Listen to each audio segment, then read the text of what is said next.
Job creator, won't you? Job creator, won't you? Job creator, you contributed enough, so go buy more good stuff like boats and cars. And don't mind people calling you rich if that's what you are. Well, every time I hear your troubles about how your taxes are too high, I think how much I cost you, about all the cash I lost you, and it makes me wanna cry. Job creator, won't you? Job creator, won't you? Job creator, yeah, just buy up everything, like cars and diamond rings and second homes. But job creator, won't you leave our English language alone? Yeah, job creator, won't you leave our English language alone? Yeah, job creator, won't you leave our English language alone? Warning, the following program contains news talk, solutions, and information not found in filtered media outlets. Viewer discretion is advised. Attention, you are now about to enter Filter-Free Radio. So open your mind, push reset, and reboot your computer. Excuse me while I whip this out.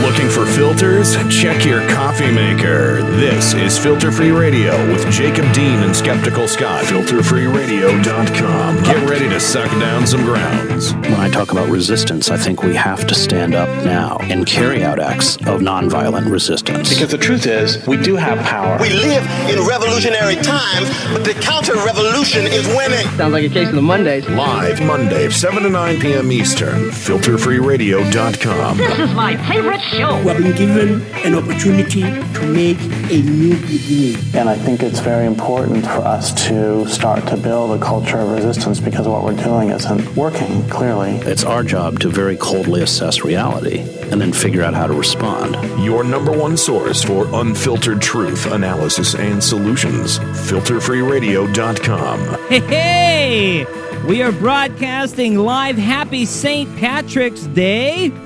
It is March 17th, 2014. Jacob Dean here in Portland, Oregon, broadcasting live on our website, filterfreeradio.com. Welcome, friends, alternative thinkers, independent minds, unfiltered news seekers. We are here. It is St. Patrick's Day. I've got my green on, and we got so much to get into on this show.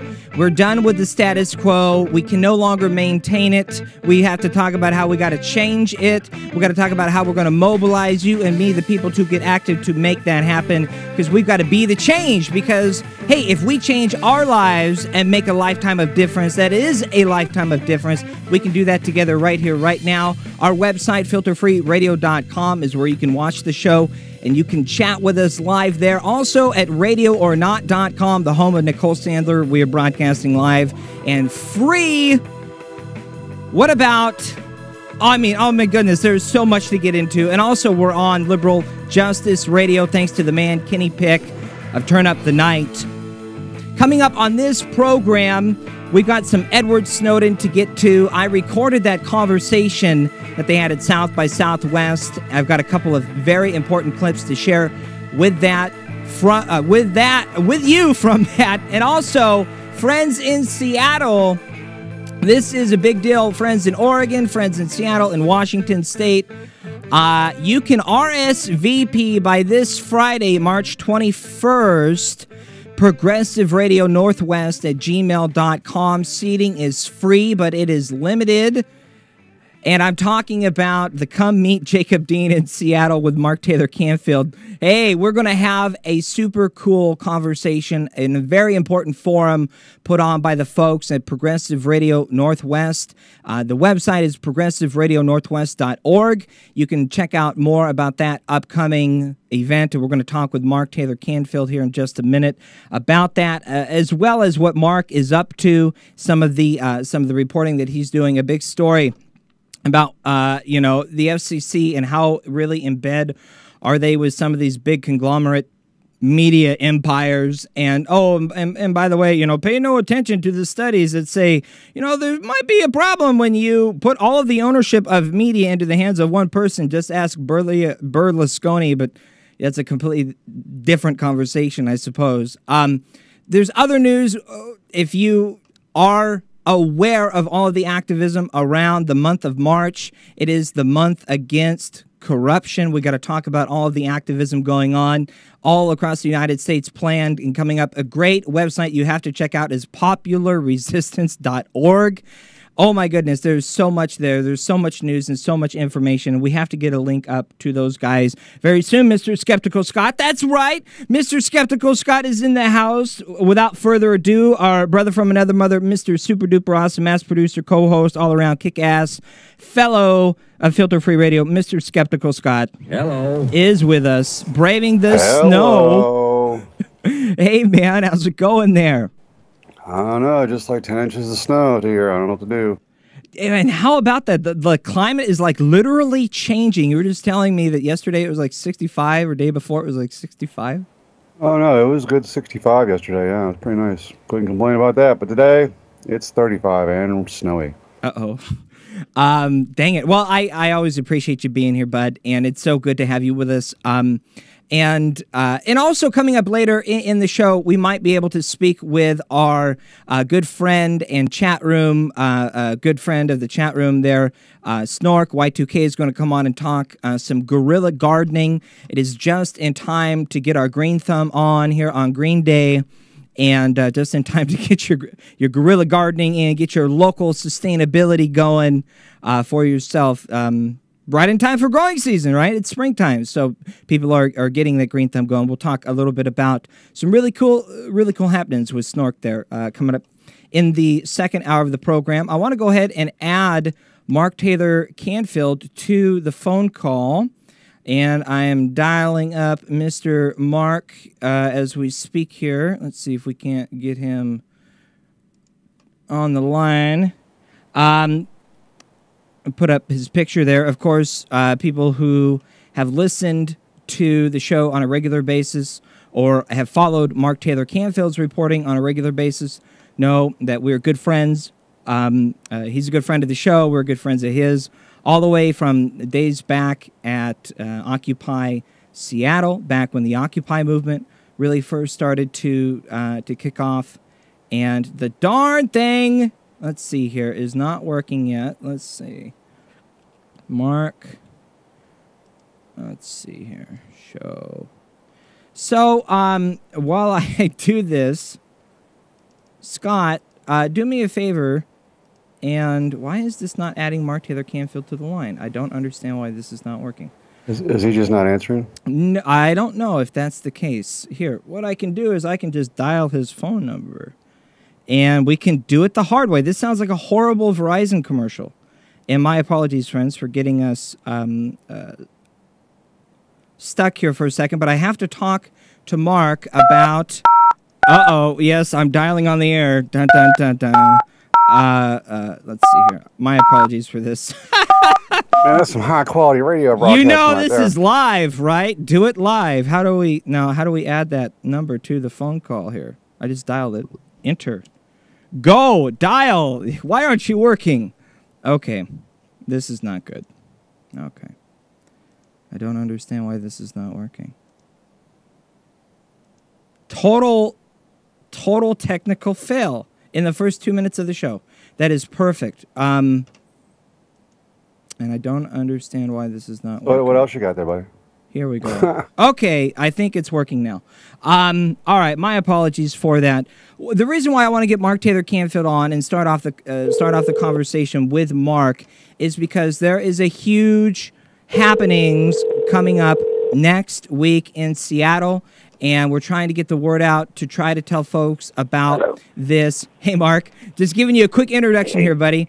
A big event next week, March 26th. You can RSVP The website is progressiveradionorthwest.org, and independent journalist and good friend of the program, Mark Taylor Canfield, is going to be leading the next of these free community forums put on by Progressive Radio Northwest. Mark, whose news, articles, and editorials have been published at Huffington Post, Daily Kos, TruthOut.org, other major news sources. He's a regular contributor to national progressive radio shows, Tom Hartman program, Ring of Fire Radio. He was on Sam Cedar about his new report that we're going to talk to Mark in just a minute about, on Norman Goldman, on Jeff Santos, on the Nicole Sandler show. And it is so cool to be able to be joining. I'm going to join Mark for this panel discussion on social networking and progressive media and independent media in Seattle next week. Mark Taylor Canfield, good friend of the show. It's so good to have you on the program with us. How's it going, man? Hey, Jacob. Good to talk to you again. I'm definitely looking forward to the Seattle March 26th event with Space Dog Radio at the iHub, I guess, right, in beautiful downtown Pioneer Square in Seattle. Yes, it's going to be so much fun. There's a link to it on the top of our website at filterfreeradio.com, and you can find out more at progressiveradionorthwest.org, and it's on Twitter and all of the above. And like you mentioned, Seattle-based Space Dog Radio, which is a fully independent radio station that provides entertaining sounds and a totally wide spectrum of topics. It's like art. It's like what radio used to be, theater of the mind kind of stuff. It's excellent. And actually, we just established connection. Sort of. I sent him an email and he gave me a call, and so we're going to touch base. And we're going to have him on the show, so that's going to be a plus. And thanks to Mark. Thank you for hooking us all up. And that's essentially what you're doing next week in Seattle. And do you want to talk a little bit about that? And then I've got your report that you sent us, this very important report on the FCC and the control of corporate media, and we've got to talk about that as well, Mark. But do you want to start with kind of what's going on in Seattle next week? Yeah, first of all, I should send you guys a new photo, because I think that one that you guys put on the live stream is from 4 years ago or something. But that's the photo from the Washington Post when I was downtown at a protest. I'd like to send you something that makes me look a little bit more journalistic. How's that? Yeah, this is the original. Yeah, I'm sorry, man. Here. That was the original, fine. The first ever picture I think we ever had of you, and yeah.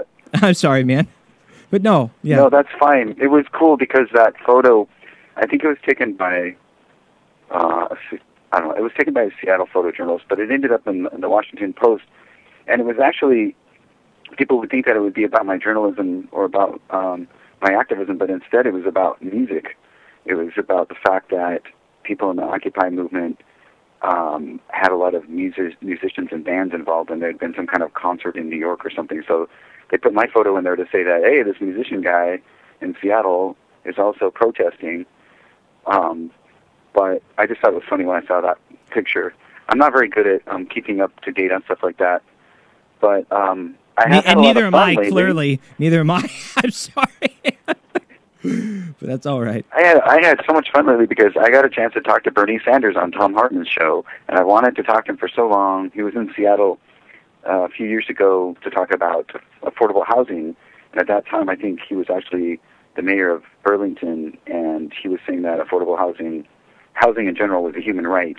And we had a city council member named Judy Nicastro who was pushing the idea, supposedly of rent control, which never quite happened in Seattle, but so he came here to speak, and I got to meet him then, but it was great to talk to him about the Progressive Northwest Forum that we're having. You know, he's a big champion of independent media and a big supporter of freedom of the press. So it was great to hear him because he gave a big, 5-minute long speech sort of about freedom of the press and what's happening to the media in the United States, which I never got to hear the whole thing because I had to go on to another call, so I'll have to listen to the audio podcast or something to hear what he said, but I was told that he was very much on against this latest Time Warner Comcast media merger.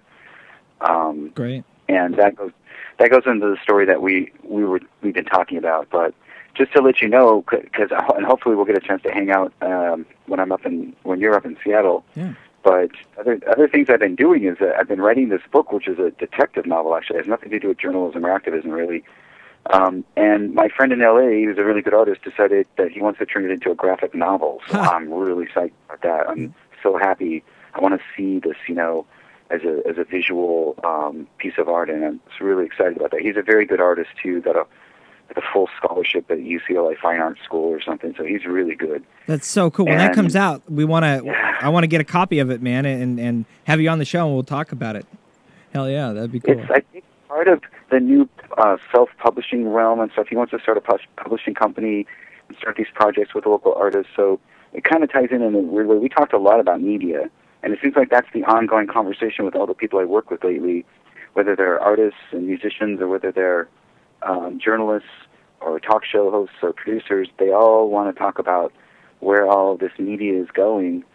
And I ran into that myself with my own music recording project, where I have to figure out what platforms people are listening to today, and it might change in 2 months. It's crazy. Mm-hmm. So same thing with media like yours that you're producing there in Portland. Mm-hmm. It's very important that these independent voices get out. So the Progressive Media Forum is one effort in Seattle to push this idea of bringing more independent. There's many ways to describe it, but I would say, we were discussing earlier actually with a friend who does media, that it has to do with a certain kind of authenticity and sincerity in delivery. Mm-hmm. That there are certain people around the country. I don't know if you've ever heard of Bob Kincaid, mm-hmm. but he has the Head On radio network. I'm looking to have Bob on the show soon. Yeah, we're going to do an interview soon. Yeah. Nicole Sandler with the Radio or Not network. There's all sorts of people talking left. There's a lot of people around the country that are doing really good media that I'm discovering now. And so Progressive Radio Northwest, I hope, will also become not just a hub for Northwest media, because they're already talking about putting links up about other media around the country that's doing interesting work like your own. So I'm hoping that somehow we'll be able to bring together people on a website, and then eventually what their plan is to buy a frequency or have some kind of tower in Seattle where they can broadcast this material. But I would, include so many people around the country who are doing amazing stuff online. Many of them aren't. There's great examples. Here in Portland, X-Ray FM just launched this week, 91.1 FM.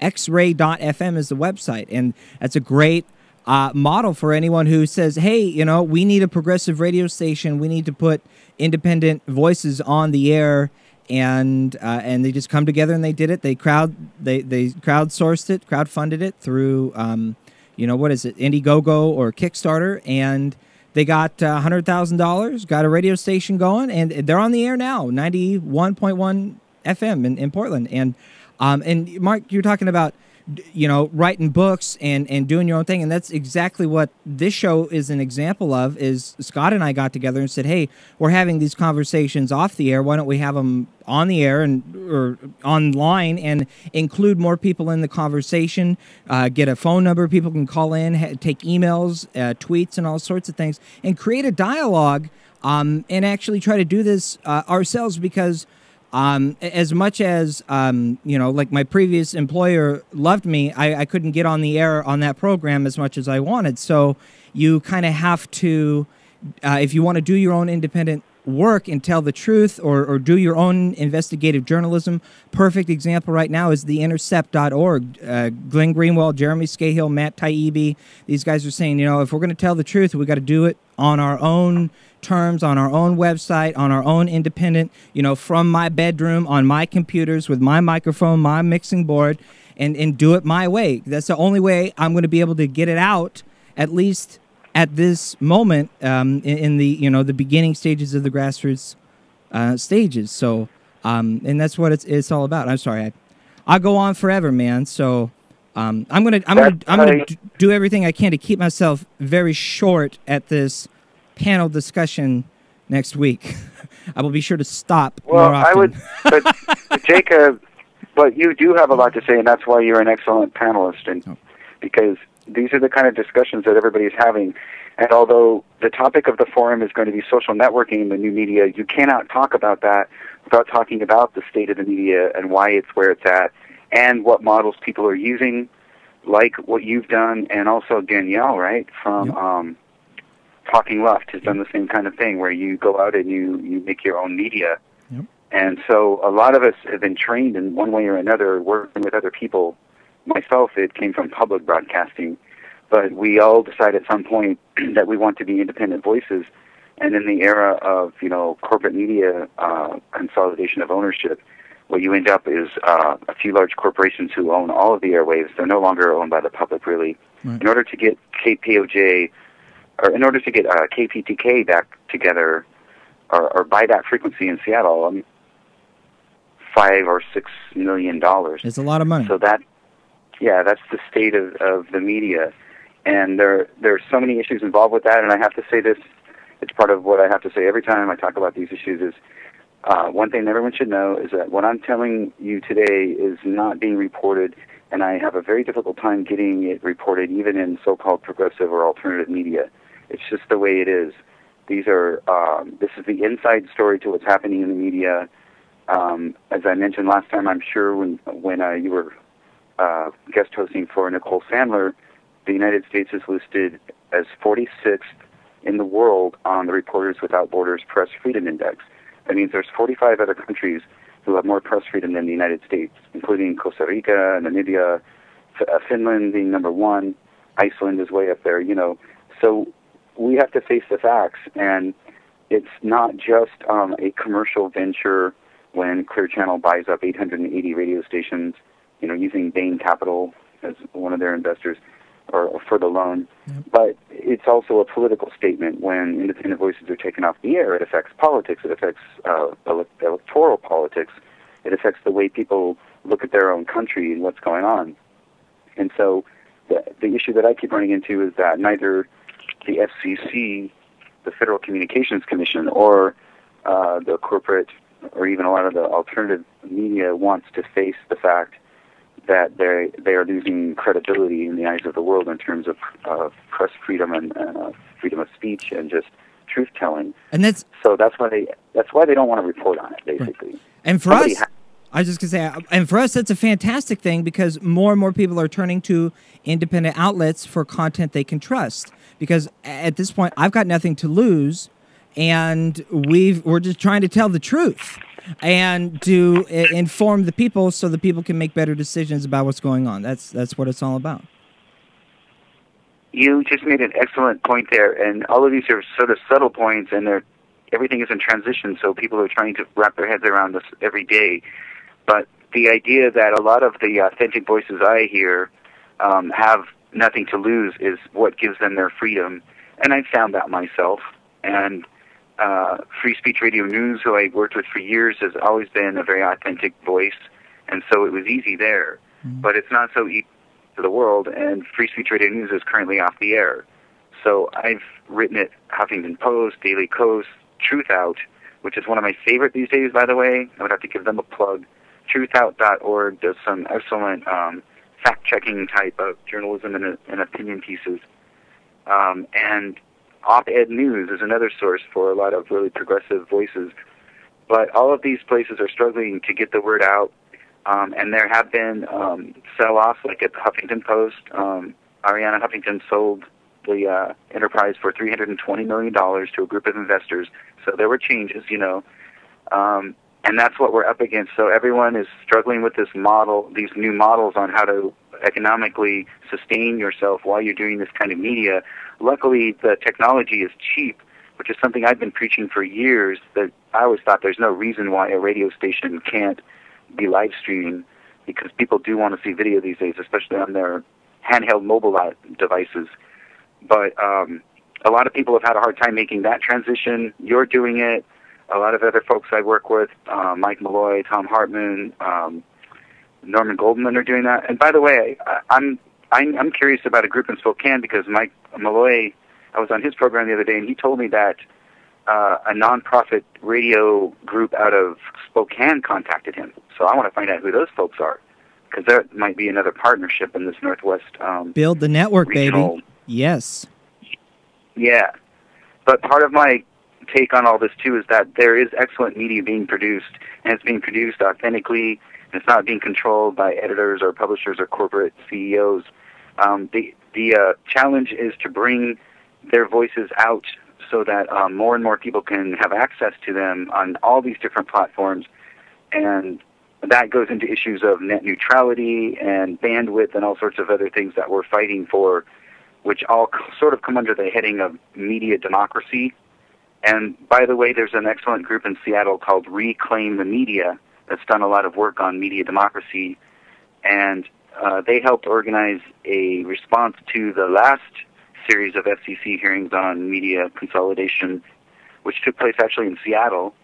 And I was able to testify before them, which led to these investigative news reports about the FCC suppressing its own research on the negative effects of corporate media consolidation. And that's a story that I think you were referring to. Yes. It's at my YouTube channel, and it's called Secret FCC Reports on Media Ownership. And the issue with that is that several professors became whistleblowers, and this has been a story that's been going on for years now, but 3 professors that I interviewed became whistleblowers and decided that they wanted to speak out. They didn't get much media coverage, but someone did at one point leak one of these reports to, I think, Barbara Boxer or someone, or otherwise it may have never come to light. But I went to this FCC hearing about corporate media consolidation. We had 2 friends on the commission at that time, Commissioners Adelstein and Copps, who were both Democrats and were both trying to side with low-power FM and community stations against further corporate media, or at least limits on corporate media ownership.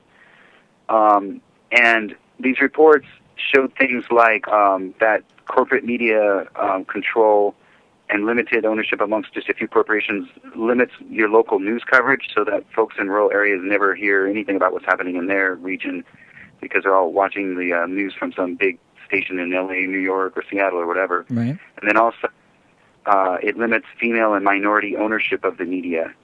Well, I brought these reports before the commission, had them in my hands, and classic kind of McCarthy days, thing. And I was like, here are the reports in my hand. And Mr. Smith goes to Washington. Mr. Canfield goes to Washington.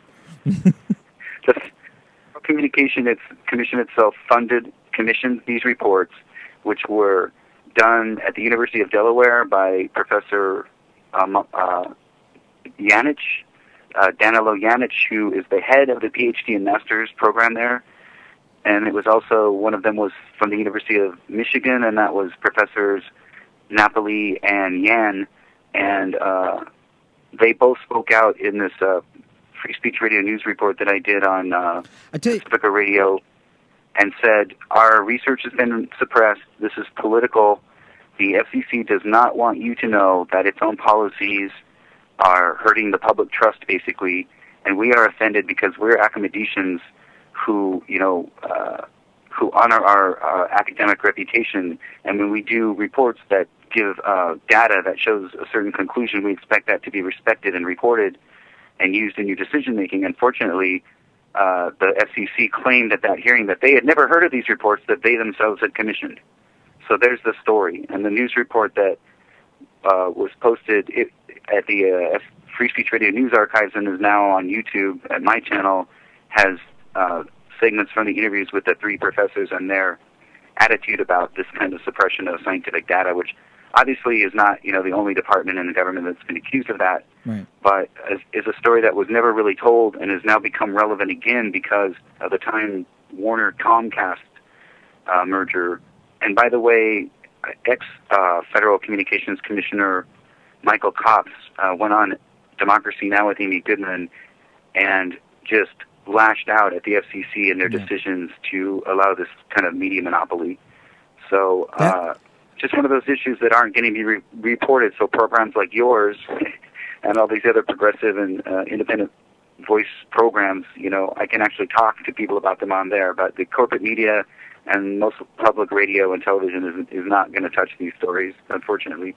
Well, Mark, what I would love to do is, since we're at the bottom of the hour, I'd love to run to a short break, take a 4 or 5 minute break, get a cup of coffee, run to the bathroom real quick, and then come back with you, if that's all right, Mark, and dive more in depth into the conversation that no one else dares to talk about.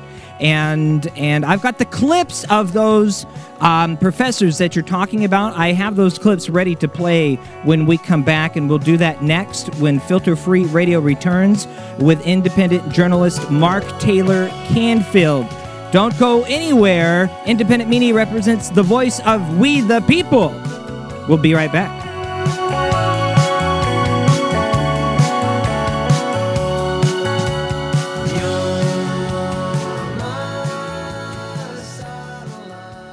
Hey friends, Jacob Dean here with exciting news. You can now hear my show, Filter Free Radio, on the free Stitcher mobile app. Just visit our website, filterfreeradio.com, scroll down on the left-hand side, and click on the Stitcher logo to hear us on Stitcher. That's all there is to it. No syncing, no taking up memory on your device. Just Filter Free Radio on demand for you on the go. Plus, you can rate and review Filter Free Radio on Stitcher. The more you rate, review, and share us, the higher we will rank on Stitcher, and that means the more people will discover Filter Free Radio. It's never been easier to enjoy Filter Free Radio and help us spread the word. Visit our website, filterfreeradio.com, and click on the Stitcher logo to hear us on Stitcher. Unfiltered radical truth-telling, anytime, anywhere.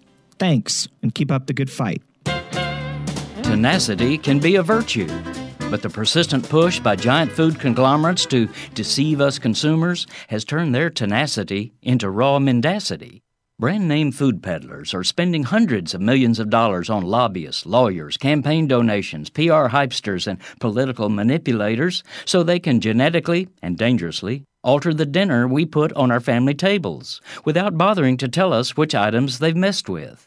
With practically no public notice, their first deception was to get Washington to okay the production and introduction of genetically modified organisms into corn, canola, soy, and other crops. Then, they quietly pushed to prevent federal regulators from requiring that these tampered frankenfoods be labeled as containing GMOs.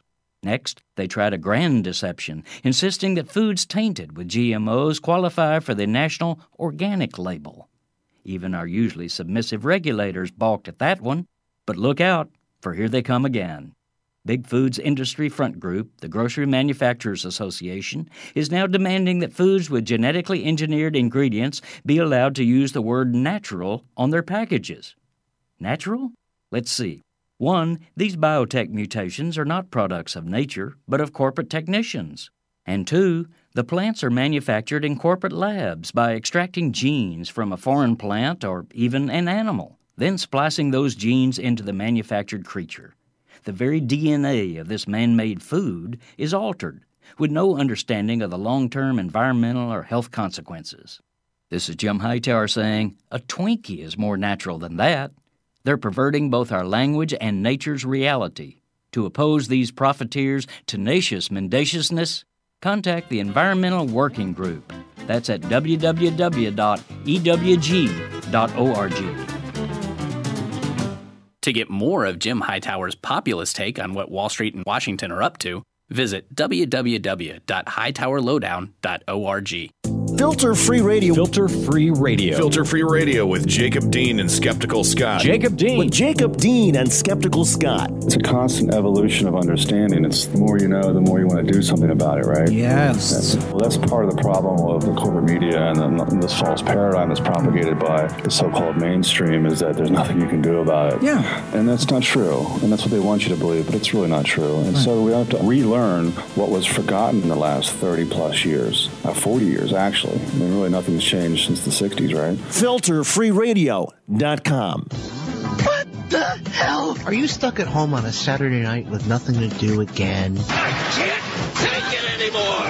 Then join me, my co-hosts, and my guests every Saturday evening for Mic Check Radio with Adam Hebert. Okay. Together we'll discuss the big news of the week from entertainment and politics, talk about the issues that are on your mind, and hey, we'll even talk about general stupidity and jackassery from the American right. You stupid jackass! So join me every Saturday evening, 6 to 9 p.m. Central at my Ustream home, Mic Check Radio. Come on in, it'll be loads of fun. Gee, I sure hope there's a happy ending. I love a happy ending. Hey, this is Hal Sparks from Hump Days with Hal on the Stephanie Miller Show, and you're listening to Filter Free Radio with Jacob Dean. Filter free. Does that mean I can cuss? That's the Yes, it does, Hal. You can cuss. Anyone can call in to the comment line and speak their mind unfiltered. The number is scrolling across the top of your screen, and you can contact us via that telephone number anytime, 24/7, day or night. Just leave us your news, your messages, your comments, anything you'd like to tell us. 503-746-TALK. It's 503-746-TALK. On the line with me, by my side, as always, our super-duper awesome mass producer, co-host, kick-ass, all-around brother from another mother, Mr. Skeptical Scott, in the house from our nation's capital in Washington, D.C., and on the line with us is... Hey, there he is. What? I said hello. Hello. Hello. And also on the line with us from the great Pacific Northwest, the home of the world champion Seattle Seahawks up there in Seattle, where a really cool forum on social networking and progressive media is happening next week, March 26th. Find out more at progressiveradionorthwest.org. Independent journalist and friend of the program, Mark Taylor Canfield, on the line with us. Mark, thanks again for joining us. I always appreciate the conversation. I always love hearing from you and what you're doing and what you're reporting on. We've been following you as the dated picture shows you. We've been following you for a long time, and your new report that you were talking about right before the break on the FCC. This is so important, and it really speaks to like you said, the forum that we're going to be having, the discussion next week. It really speaks to why we need what Scott and I are doing here at Filter Free Radio, and it really speaks to a lot of things. And if you wanted to get into that conversation a little bit, I actually clipped out and edited out all of the clips of the professors that you played in that report. If you wanted to talk a little bit about those, I can play those clips if you'd like, if folks want to hear that. Kind of really whatever you want to do, Mark. If you wanted to talk about that, that's fine. I know there's a lot of other stuff, too, that's happening that we can talk about as well. So it's kind of up to you, whatever you'd like to do. Well, a couple comments. First, actually, a shout-out to Scott. Good to hear you, man. Hopefully you can make it up to Seattle sometime. Oh, yeah. Once that Fukushima radiation is done washing over you guys, I'll come visit. I can't get him to come to Portland at all. He won't do it. Yeah, because that's what I want. I want to go closer to Fukushima. Whatever. Well, that's a whole other story. Right. Which, we should mention, it's the top of my news headlines that last week was the 3rd anniversary of the Fukushima disaster, March 11th. I'm just saying, but I'm sorry, we digress, Mark. I was going to say that we had a public works project up here in Washington State called WHOOPS. It was the Washington something Power Supply Company. But everyone called it WHOOPS because after billions and billions of dollars were put into this nuclear project in Satsip, Washington, on the west side of the mountains, those towers are still there, and there is no plant, and all the contractors got paid, and the taxpayers got hit with the money, and so did the public utilities customers, but nothing was ever built. So there's an example of huge waste in an industry.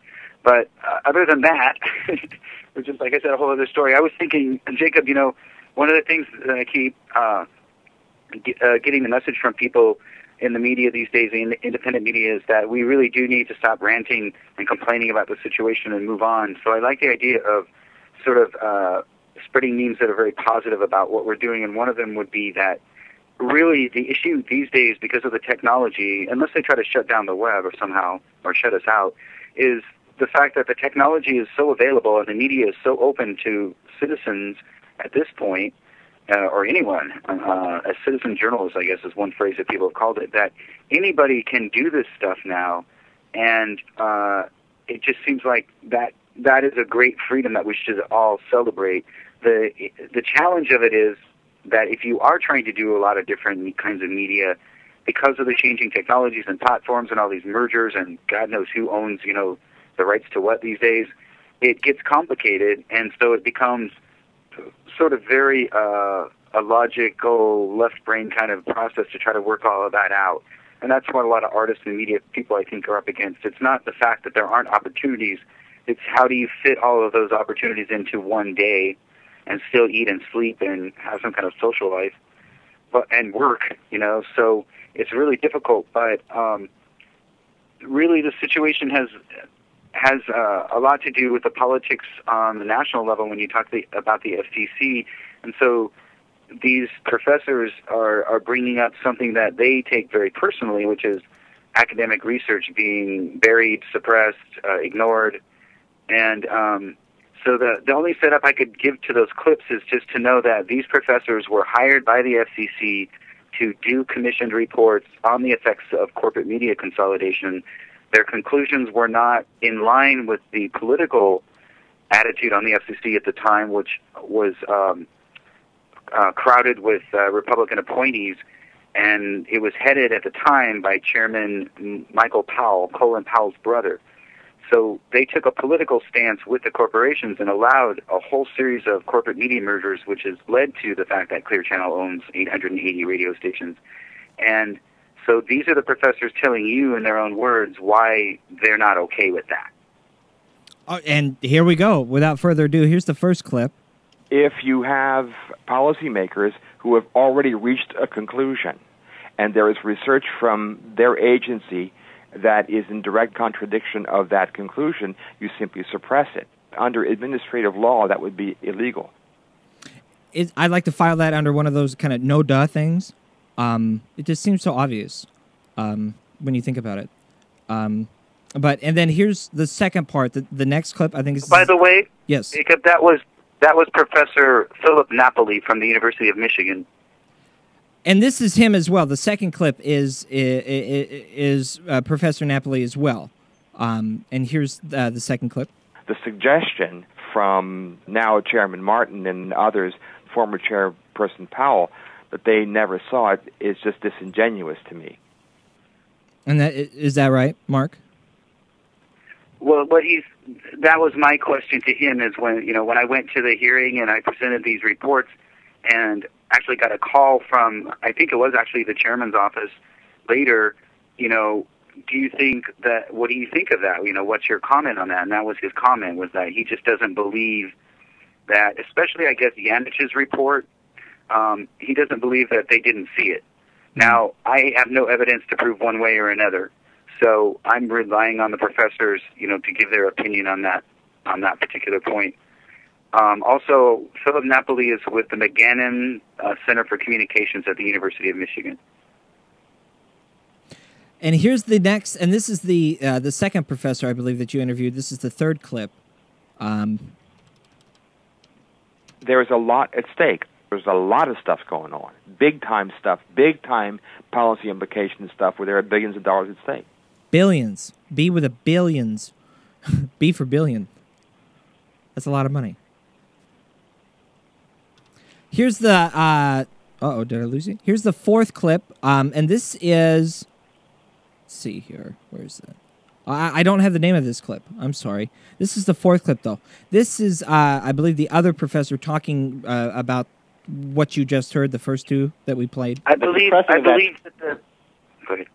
The suppressing of that study made public what a lot of people have been hearing about the situation at the FCC for a number of years, that research is really used to primarily support policy decisions that have already been made and not to really guide policy decision-making. As an academic researcher, it makes you a little cynical about what role, if any, the research that you do can play in the process, because you do this kind of research under the hopes that it can sort of guide policymakers in their decision-making. That's tragic. But that's the norm. That's how it goes. Doesn't it seem like that's the way it is? We cannot shift away from the status quo. The status quo is working just fine. Thank you very much for those of us at the top. All the Kurt years to the power, right? And then this is oh, go ahead, Mark. I'm sorry. I think the last clip, if you're going to play that one, is actually Professor. That I may have gotten them mixed up because I have you on speakerphone and it was hard to hear their voice. But I'm going to look that up. It's on my own report.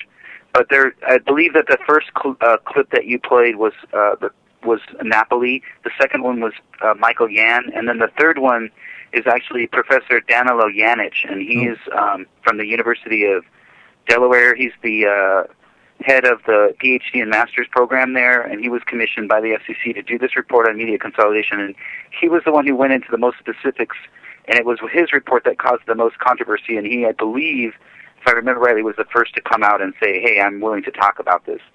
Okay. I'm sorry. And that's what I get for not writing down the names on these clip titles and trying to fly the spaceship all at the same time. That's what I get. So, but this is the last clip, and basically at the end, from the end of the report, kind of summing it up and really putting a punctuation point on. And this is, and again, I don't have the name of this. This is the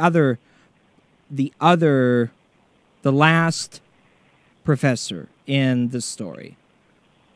I think people have to always keep in mind the three policy goals of media policies, which have been articulated very well. They are competition, diversity, and localism. The FCC has embraced the notion that cross-ownership actually increases local informational programming, including local news and local public affairs programming. So the findings of this study did not lend support to that notion. Clearly. Okay, Jacob, here's the deal. The first, that was Michael Yan from the University of Michigan. Okay. And the other two, that was Philip Napoli, and then Danilo Janich was from the University of Delaware. So what we just heard was Professor Yan with the McGannon School of Communications, and he is actually referring to what happened to Professor Janich's report, which was buried. Right. So he's actually commenting on the whole system, but also specifically on this report that showed that local news coverage is limited and restricted and lost when you have corporations that own all of the media. And the background to that is that during these hearings, the corporate folks were testifying that if Fox News owned 1,000 stations, they would be able to do much better local news coverage because they would have all these resources and reporters and money, whereas community and local and small TV stations do not have those resources. And his study was showing that that's not necessarily true. So it was counter to the corporate agenda, and it was counter to the Republican agenda at that time. Right. What I did to help folks also, I posted and highlighted a link to this report just now at the top of our Facebook page. So if people want to go and see, it's only a 4-minute piece. Matter of fact, I should have played it on the break for you. But it's a good report, and I posted a link to the top to it at the top of our Facebook page. And my apologies for not writing down those names, which I should have. But it's a very important conversation, and I mean, I worked at and it really comes back to the people who've been on the inside, who've been behind the scenes, and have seen things on a personal, first-hand account level. Are the ones that tend to want to speak out or blow the whistle about things, or at least they know about it. And for me, my personal experience is working at Clear Channel in Portland for KPOJ, for the #1 progressive talk show in the nation at the time. For a year and a half, we were in Portland, and then we moved the show to Washington, D.C., and then I worked there for another year and a half, 2 years. And Clear Channel, it was a radically different work atmosphere than from working in, and it was an independent show, mind you. The host of that show owns his own show, which was kind of nice, and I was an employee directly of him, so it worked out nicely on most accounts. And working at Clear Channel for that independent operation, and then moving to Washington, D.C., and building our own independent studio, and then working for that show from our own studios was a world of difference, and made the workday so much better. Because I was never really worried that I was going to lose my job every time I set foot in Clear Channel, because I wasn't a Clear Channel employee, but everyone else there was. And the kind of morale was, especially on Mondays, was, not so hot. And that's not a dog on some of the individuals that make that thing happen. I mean, some of the people there are really great people. I know personally, on a personal level, really good friends of mine who work at Clear Channel and other conglomerates, Intercom and here in Portland, Alpha. Really good friends. And, it's just... none of those conglomerates would put filter-free radio on the air, and I can guarantee you that, because I'm probably one of the only voices in Portland, other than maybe the folks over at X-Ray FM or KBOO, that are saying, there's a problem with the Clear Channels of the world, and especially when they buy up like you said, Mark, 800 radio stations, control essentially a monopoly on the media. And they do with it as they please. It becomes essentially play toys for billionaires. That's exactly what Clear Channel and especially now, news publications, your Washington Post, etc. They become playthings of billionaires. And just ask Rupert Murdoch. And it's unfortunate, but this is why we're here. This is what we're doing. This is why we're doing what we're doing. And we need, at the very bottom level, it starts with the independent journalist who is willing to go out and tell the truth and say, and just take a snapshot, a personal timestamp of this is what's happening, and this is what's going on. And that's exactly what Mark's doing. Citizen journalism. Yeah. Well, people have to take the next step besides just consume media. They need to decode it. And that's the challenge. But there are a lot of people who are doing good work on that. And I would say, FAIR is a good place to go. And also there are other media programs that are challenging the media propaganda. But an example of what I would talk about, if I could teach it, Professor Yanich's class, which I might contact him about that. That would be cool. If I could go and do a talk there, I would say, here's an example of how the media is not reporting the news. So yesterday, I was listening to the top of the news report on NBC on a radio network, and they did a couple stories about issues where, it depends on what hour you tune in, which direction they're trying to spin it, because 1 hour they're spinning it one way and then the next they're spinning it another way, and they're giving you voices without attribution, all sorts of crazy stuff. Well, so the third story was about a study that has yet to be done, may never be done for all I know, but this is not news. This is an infotainment piece. What it was a study of the beneficial health effects of chocolate, which sounds great. E-flavonoids are good for you, And then at the end of the story, they tell you, financed by Mars Candy Bars. So that was a commercial. And it was a commercial run as an NBC News story. And the reason that it's a commercial is because the study hasn't even happened yet. And any responsible journalist or editor will tell you, we're not going to report on this until they have some findings. You don't report on something that hasn't happened yet just to give it publicity unless you work for them. And that's what NBC News did. And they do that with new movies that are coming out, television programs. It's like a pay-to-play sort of atmosphere. And part of the discussion has brought us around to this issue of, well, it seems like in a way there's a strange dynamic going on where as long as you're sort of under the radar and you're not making any money, then you can do whatever you want. And that is part of the freedom but here we are. Independent media. But how do we pay our bills?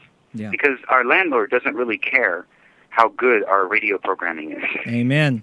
It's not the world we live in. Amen, brother. So that is the issue. And how many people can sustain themselves long enough to get to a point where they're self-sustaining? Because sooner or later, like we were talking about on Bob Kincaid's show 2 days ago, is what happens when you have to make a choice between paying the rent or doing this news story free for some outlet because they're doing the right thing. And I honor everyone who's doing it because they're making massive sacrifices that no one knows anything about. Right. And they are working their tails off trying to do something and be a model and a pioneer for what a lot of people should be doing. And they know that they're in the forefront, and you guys down there in Portland and in D.C. are too. And it's a struggle because somebody's got to do it. The big networks are trying to get it straight, but even the corporate people don't understand this new technology. But in reality, people who are trying to do independent stuff are going to have to take responsibility for helping the public educate themselves and decode all of this propaganda. And if that means that we are never going to own our home, well, okay. But at least, we need to build some kind of networks. And Progressive Radio Northwest is one of those efforts to get media that can sustain itself somehow, whether the audience owns the programming, whether the audience buys stock, or whether you have underwriting or some kind of subscription basis. Everybody is working on these different models, but the point is to keep these people going. And right now, in a lot of these situations, it's actually the audience that's keeping the programming going, which is a different model that we used to have. And also the commercial and the public radio sectors are exchanging strategies now, so that you have commercial stations or commercial programs that are on commercial radio stations that are asking also for a subscription-based membership, which is a public radio model, and then you have public radio and TV going to the commercial side, having actual ads for AGI just before their program, or this was brought to you by ExxonMobil. So there you go. They're switching sides, and it's a very strange phenomena. Yeah. I'm sure students are pulling their hair out right now trying to figure out what's going on. Yeah. But it's amazing to me to see that these voices that used to be on the air, on major networks in the United States, at least on radio, are still out there, and they're still doing this programming, and they still have an audience, and they still have all the contacts, and they have great guests and all of that, and they're doing great work, but they're still looking for someone to say, here's some money. And I only say that because the Kickstarter campaigns and the Indiegogo stuff seems to be really helping a lot of people right now. And all people are doing is saying, look, this is what we'd like to do. If you support us, give us some money. Yeah. We're not going to sit on the air for an hour and tell you how great our station is and do a month-long pledge drive. Right. We are just going to go to the website and say, help if you want to. No pressure. I mean, I got a tweet today. I got a tweet today that said, "Hey, Jacob Dean and Scott, I am an unemployed college student, and as soon as I get a job, I want to send you guys $10." And I'm like, "Dude, amen, praise you, brother." But you, first of all, save your money for the resistance, and it's so hard to get potential donors to this program or other programs that are willing to speak truth to power, that are willing to challenge the powerful public figures and corporations.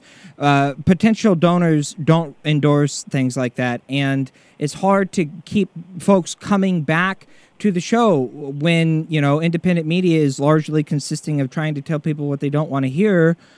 A lot of the times, unfortunately, it's not what we want to hear, but it's what we need to hear if we want to progress forward. And I believe that independent media and independent journalism is the best representation of the voice of we the people in the best way possible, featuring a passionate and diverse range of people, providing information to the people because we have a moral obligation. We feel a moral obligation to do so. Not a financial reason to do so. We ain't making money doing this show at all. I haven't made a penny yet. And but we feel good when we sleep at night because we can sleep at night knowing that we feel good, I guess. I don't know. Mark, I got about 60 seconds with you, buddy, before we hit the top of the hour. I want to throw it back to you. Thanks again for always coming on. Always appreciate it. And your final message and shout out and and plug website and Facebook and all that stuff so folks can check out more of your work. Well, definitely go to progressiveradionorthwest.org and check out what's happening in Seattle on March 26th. Also, you can follow my news stories at my YouTube channel, Mark Taylor Canfield, or Facebook and Twitter. And I'm told that if people like me, that somehow that makes me more important, so I don't know what that means, but go for it if you like. I was just going to leave with this idea.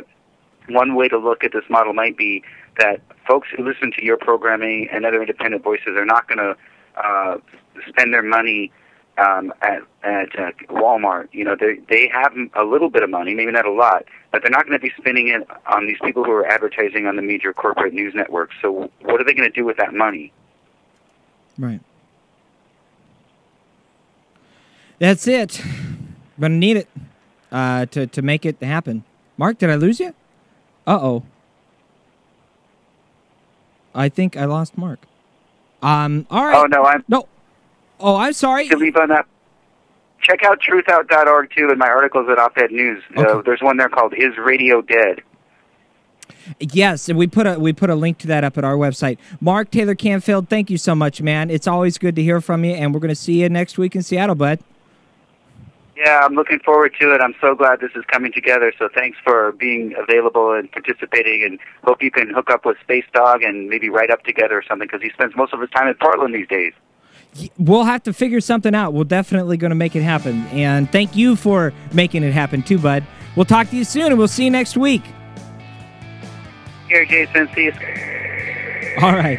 And Filter Free Radio continues. Don't go anywhere. When we come back, we got some clips of Edward Snowden you have to hear, and then we're going to get into guerrilla gardening, going to get our green thumb on here on St. Patrick's Day. We'll be right back.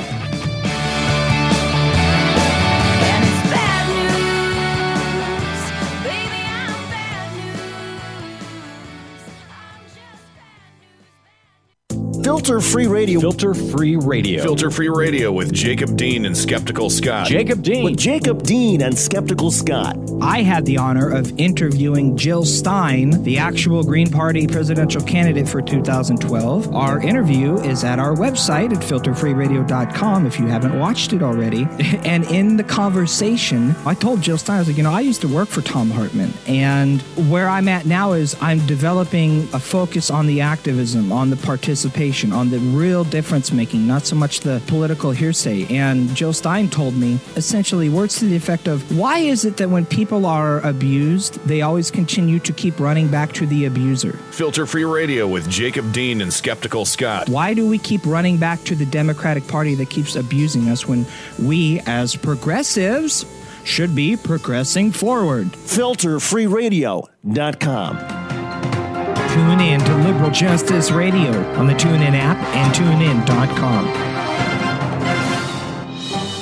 Hi, this is Kenny Pick, founder of Liberal Justice Radio, and I wanted to take a few minutes to let you know about our schedule here. First and foremost, on Mondays, you can check out Jacob Dean and Skeptical Scott on Filter Free Radio, live from 7 to 9 p.m. Eastern. Jacob and Scott give you unfiltered news, opinion, and analysis on stories that the mainstream media won't touch with a 10-foot pole. It's a fantastic show that you won't want to miss. Then on Tuesdays, there's my show, Turn Up the Night with Kenny Pick.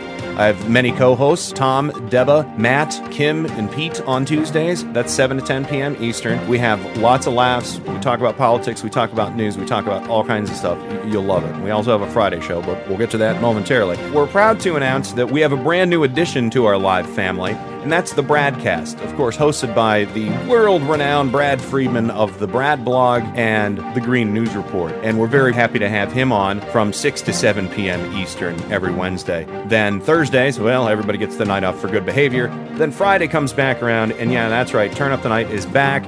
It's me, Tom, Deba, and Matt back for more fun. And again, that's Fridays live from 7 to 10 p.m. Eastern. Then Saturdays, from 7 to 10 p.m. Eastern, we have my good friend Adam Hebert with Mic Check Radio. You can check out him and his hosts, Rob and Wes. They talk politics, they talk geek culture, they talk science, and again, lots of laughs from those guys too. And again, that's Saturdays from 7 to 10 p.m. Eastern.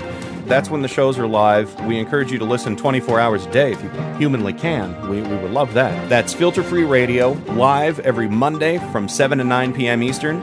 Turn Up the Night with Kenny Pick, live from 7 to 10 p.m. Eastern on Tuesdays.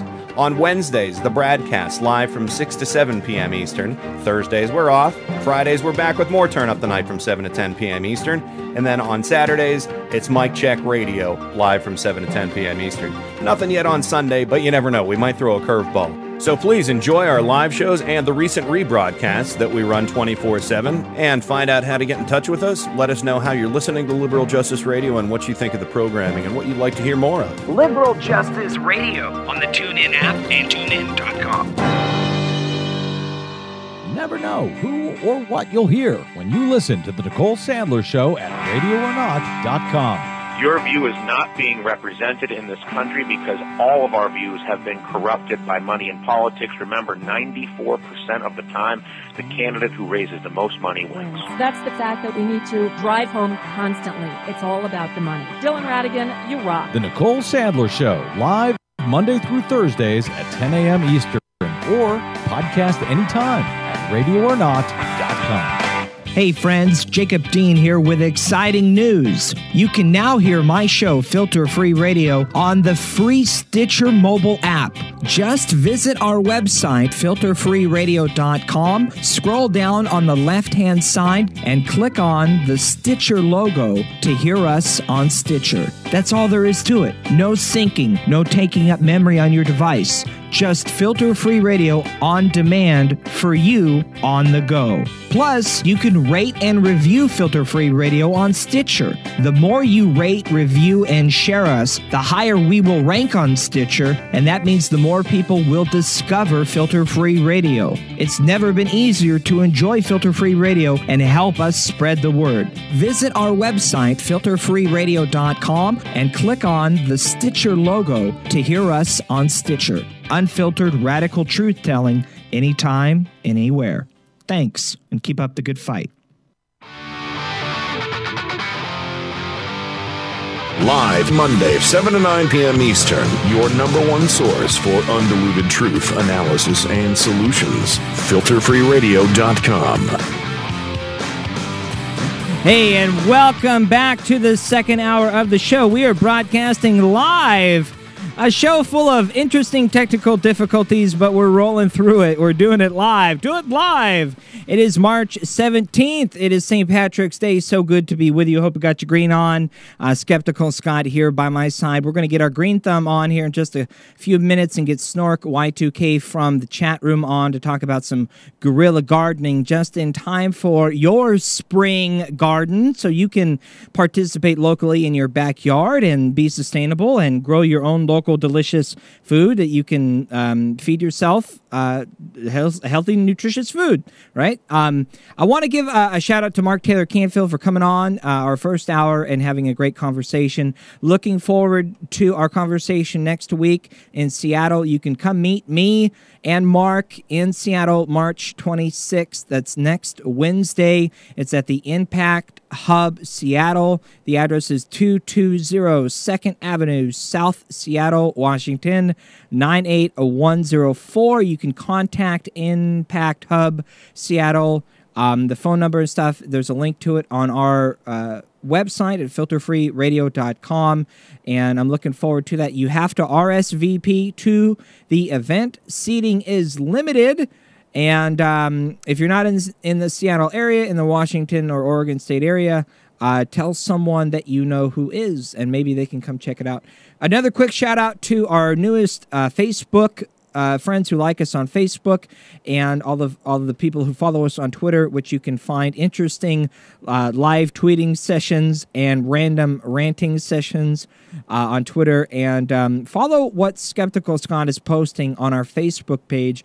There is a galore of good stuff on the Facebook page, facebook.com/filterfreeradio. I want to give a shout out to, I mentioned before the break, we actually did get a tweet today, 5 hours ago, from Mitch Crabtree. You can follow him on the Twitters at Crabtree_Mitch, at Filter Free Radio. I'm an unemployed college student. I listen to your show on the podcast on Stitcher Radio.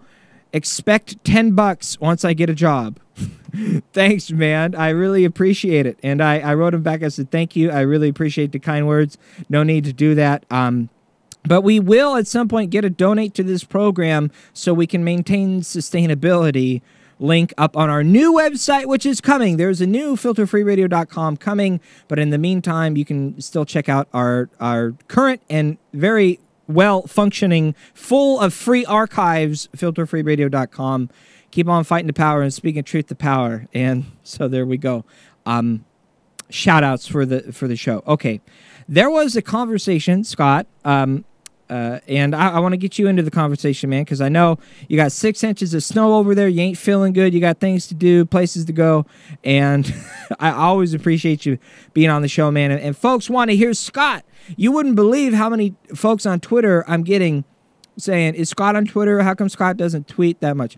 And Scott, we have conversation off air, and Scott's I tweet every now and then. No one listens. Oh, well, I know. Scott does tweet on our Twitter at Filter Free Radio, and it's hard to get all of the complex thought into 140 characters. So it's tough because so I just post links to Chris Hedges and people like that. Right. And, I don't see any feedback on Twitter. I don't really quite grasp its potential, but every now and then if I'm feeling something, I'll throw something on there. Yeah. Something that I was doing on Twitter last week was I was live tweeting the Edward Snowden's South by Southwest conversation that happened online. And thanks to the Texas Tribute for broadcasting that live online, which is where I saw it. And I recorded a few clips of Edward Snowden that, of course, go unnoticed in most media outlets, even in so-called progressive media outlets. Can't quite talk about the circular firing squad. But to me, there is no circular firing squad. To me, it's only constructive criticism. And if we can't question ourselves and question our own thinking, our own positions, and say, "Hey, wait a minute, am I wrong? What should I be doing?"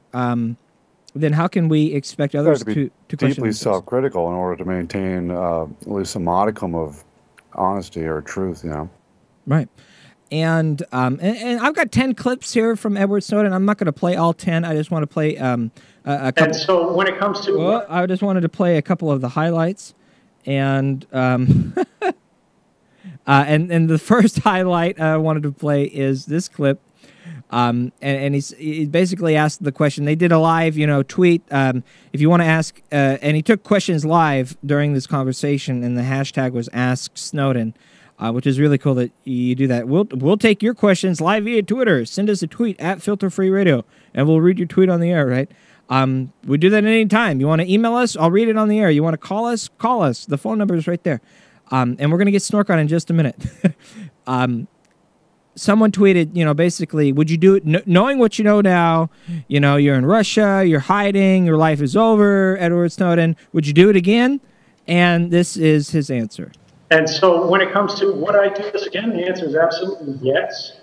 Regardless of what happens to me, this is something we had a right to do. I took an oath to support and defend the Constitution, and I saw that the Constitution was violated on a massive scale. The interpretation of the Fourth Amendment had been changed in secret. Thank you.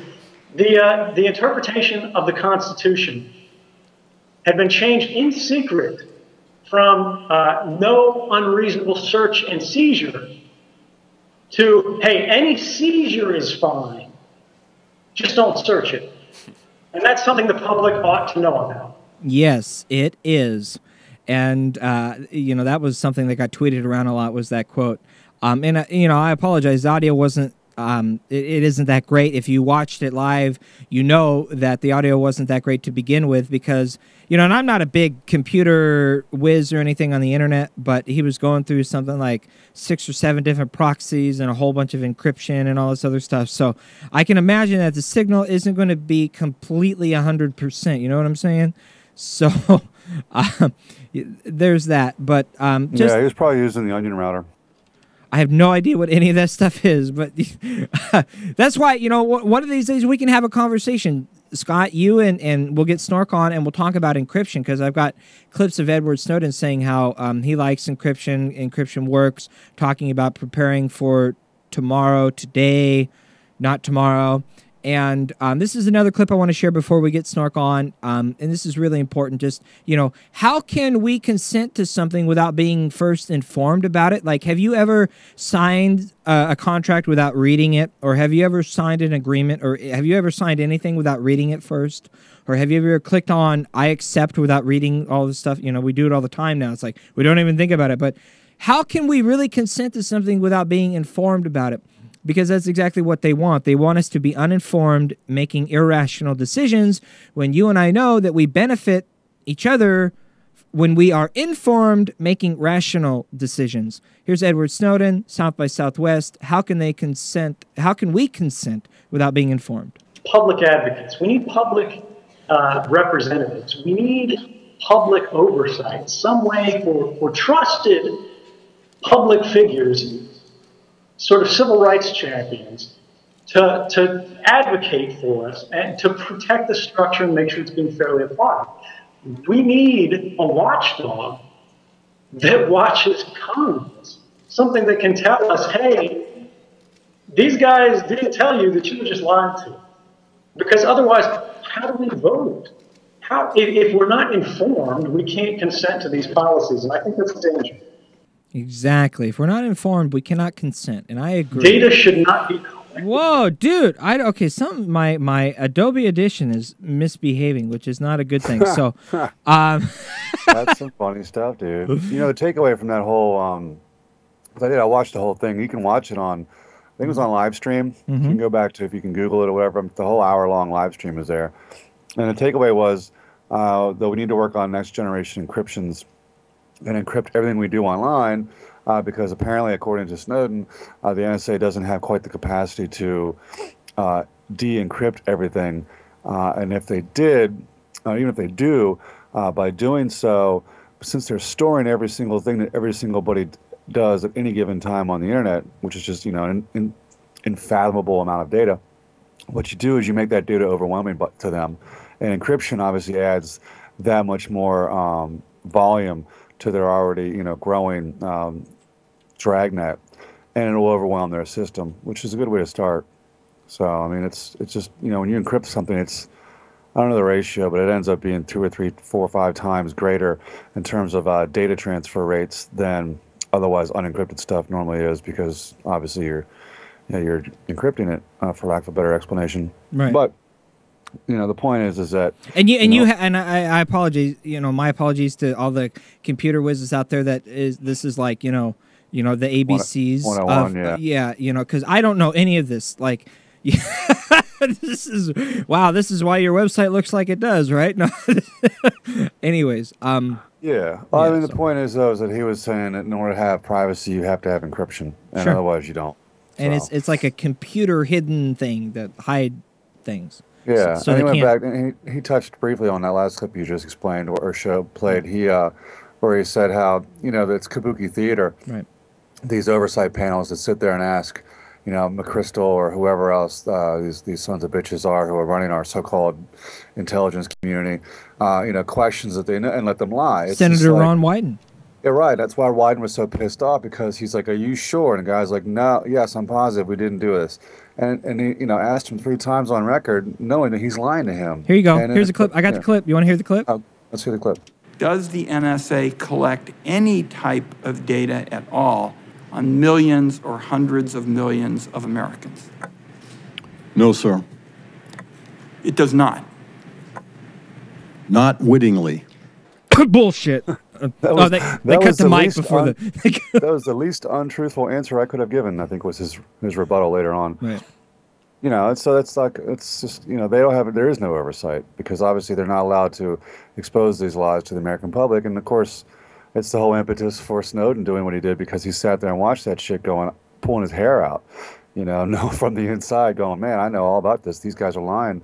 It's all a charade. And Snark in the chat room, who we're going to dial up right now. I'm going to dial him on the phone. I think if I can make this damn Skype thing work, we're going to get him on the line here. Snark in the chat room at radioornot.com, which you can go to the chat room over at radioornot.com and participate there for free.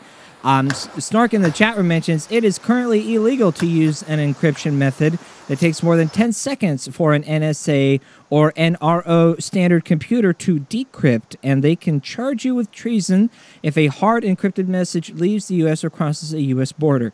I'm just saying, I didn't do that. I was playing that conversation, and it was on YouTube and live stream, and I'm not the original source, so I didn't do it.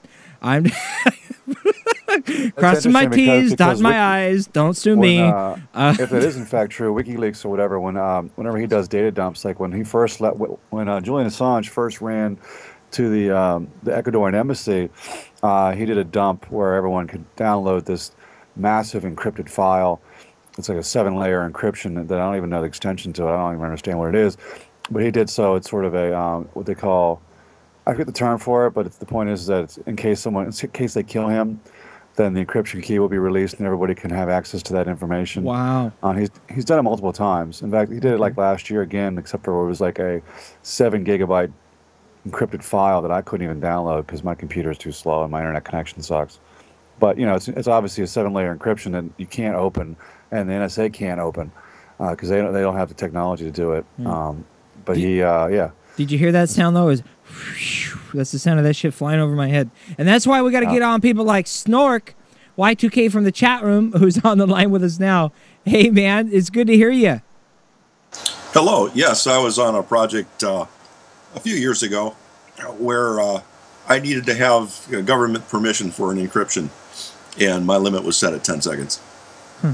Interesting. And really? I have, again, this is, like foreign language a little bit. I understand, like, the idea of the purpose or the principle, I guess. I get the idea, and that's basically the extent of my knowledge. I understand that there's a way to hide things, and there's a way to hack things, and I don't know how to do either. So I'm pretty transparent. I'm an open book, I guess. But Snark, it's... man, we could talk forever. We could do a Snark, you need your own show too, man. So we need to get that going for you. Your knowledge needs to be shared with people. I mean, it's astounding, and I always learn something. And we're not even talking. We weren't even going to talk about this, but whatever. I mean, anything goes as far as I'm concerned, and I love to talk about all of it. But tell us about, because you want to come on and talk about guerrilla gardening, and it's the middle of March, it's the beginning of spring. People are starting to get active in their gardens. I'm about ready to do a garden outside, get something ready. Although the dog's going to tear it all up, so I don't even know why I'm going to bother this year. But I wanted to have a conversation with you about kind of everything that you want to talk about on the topic, because there's a lot to talk about, especially like what's going on over here, where I'm at, and all sorts of things. So I'll just kind of throw it to you, and wherever you kind of want to start with, whatever you think is most important, what you want to talk about with guerrilla gardening here, getting ready for springtime and gardening, and get our green thumb on, and it's St. Patrick's Day, so I figured why not, Yeah, thanks. In about May 15th is going to be a pretty good time to be putting plants out for most of the people around the 42nd latitude. That would be near Portland, all the way across to about just north of Washington, D.C. And with the polar vortex that we've had earlier, we might experience some frost later in May. So normally I would say, get ready for May 1st, but I'm going to delay my outside stuff for 2 weeks this year, just to make sure we're over the border. But it takes 6 weeks to get plants ready to go outside. So I thought this would be an excellent time to talk about it. The guerrilla farming movement is people that are just starting to plant stuff wherever they happen to see an opportunity to plant things. A piece of unused property. I use a ditch. That's great. It's downhill, the water kind of flows, so it's one of the best watered area. And I just kind of started it on a whim last year, where I went out and planted some onions on the side of the ditch, and it did fantastic. Now, there are people, like in the Los Angeles area, that are grafting fruit tree branches onto regular tree branches. So you're walking down the street, you see an ornamental tree, except for one branch has got apples on it or oranges or whatever. And I thought that was a very cool idea, to just plant oranges out there where people can just come up and take them as they want them. Now, the one that I'm preparing to do can inexpensively be done with people without a cost outside of what they're currently spending, basically. And that's green peppers. You can get red peppers too. It works just as well. In fact, most of mine are actually red peppers. Now, when you open the pepper up, it's full of seeds. Right. And a lot of times the seeds, even you get from the store, they're viable. And they do perfectly good. And if you've tasted it, a well-flavored pepper. I have a really nice red bell pepper going out in my kitchen. And I during the winter I grow inside, but in the spring I'll take 1,000 plants out and put them in the ditches. And each pepper plant might take 4 weeks to generate a pepper. Throughout the rest of the summer, each plant would probably give 1 or 2, maybe 3 peppers a week. So if you have a bunch of them, you're easily going to have more than what you're going to need, and you can just give them away. Now, well, yeah, and that's the beauty of it. That's how nature is sustainable. It recreates itself, and that's what seeds is. I mean, you grow any fruit, and you can grow more fruit from that fruit. It's like it's like the basic framework of how we exist. And that's how you get your seeds. It's just, if you buy a green pepper, keep the seeds. If you buy a red pepper, keep the seeds. Now you need something to plant them in. And the most excellent thing to plant them in is an egg garden. If you get a dozen eggs, you got a dozen little pockets to put some dirt in. Now I would recommend actually buying some potting soil. It's because it usually comes with a little bit of fertilizer in it. You know it's ready to go. And grow yourself 12 little plants and put 12 out there. A pepper in our area in the fall will go for 80 cents to $1 a pepper. Well, if you can generate yourself 25 or 30 peppers, you've saved yourself $30 from an egg carton you probably already bought, from seeds you already bought. So it's basically, other than your time, free. And after growing the peppers in your house for 6 weeks, watering them twice a day, just a little bit of water, and they're little egg cartons, and you cut the top of the egg carton off and stick it under the part that's rounded, and it's a little tray. You can poke a little hole in it, and that makes sure you don't have too much water in each of your egg carton places. And if it's a cardboard egg carton, you just plant the entire thing in the ground. You don't have to take it out. If it's a plastic one, you just tear the plastic off as you stick it in the ground. And either way, the root ball keeps the dirt together, and you just need a little depression in to put them in. Out in a ditch, space them a foot apart, or maybe at least a half a foot apart, and they'll have adequate water. Unless you're in California, where you need to add a little bit. Yeah, right. But still, it's a very inexpensive investment for a lot back. Right, and I mean you're literally saving yourself, and you're saving the world. One plant at a time, one bite at a time. You're ending Monsanto. We're putting it into GMO food, and I mean, Scott, you got to get on this. You're a living, breathing example right now of eating and growing locally, organically, and healthy. And I mean, you talk about all the time that all the weight that you've lost, how better you feel, and how I am totally lacking and need to get my ass in gear. You a big fat fatty. What is wrong with bacon grease and bacon gravy? And it's nothing as long as you get it from your local farmer and you know who they are and what they do with their animals. I mean, I'm lucky enough that my farmer's market has a Berkshire pork farmer, among other things that they raise. They raise obviously, chickens, and so I get really good eggs, and with the yolks are orange and not just a mild yellow or watery or anything like that. And so it's like nutrient dense food. I think nutrient density is a really important term to understand. because when you buy things from the farm, from the grocery store, they're lacking nutrient density. Not to mention the genetically modified food, grains that have been fed to the animals, or just the fact that you're eating genetically modified grains directly, whether it be corn, soybean, or wheat.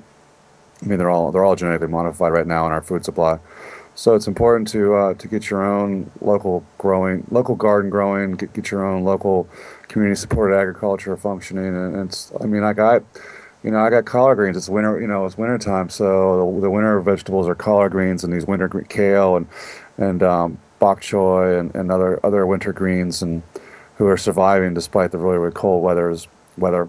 And of course I saute them up in some fresh country bacon from my local farmer, and it's nice Berkshire bacon. And granted, it's $9 a pound bacon, but I make that stuff go a long way. Yeah, it's expensive, dude. I mean, it's not cheap, but it's Berkshire pork, and they're all fed. They're free range. They eat grass and grubs, and they're fed. They are fed. She did say that they are fed probably some genetically modified grains, because it's unavoidable. Because I guess the price of organic grains is just outrageous, and nobody sells them. For animal feed, anyway. You're making me hungry. I've also started growing mung beans for stir fry. Now, a can of mung beans, the little white long beans you find in Chinese food, right? Will often go for $1.50 to $2.25 a can here, and 1 pound of bean seeds. I get them at my local organic co-op. Costs about $2, and 1 pound will make at least 16 cans worth of mung beans. Plus, they're fresh. They're just as soon as I take them out of the closet, I grow them in the dark. So I put my little mung bean growing kit in the closet and just water it twice a day, and in 4 days, I've got I've got a large supply of them to make a stir fry. Yeah, I want to start doing that with my own mushrooms too. I understand growing mushrooms is pretty easy to do in your closet.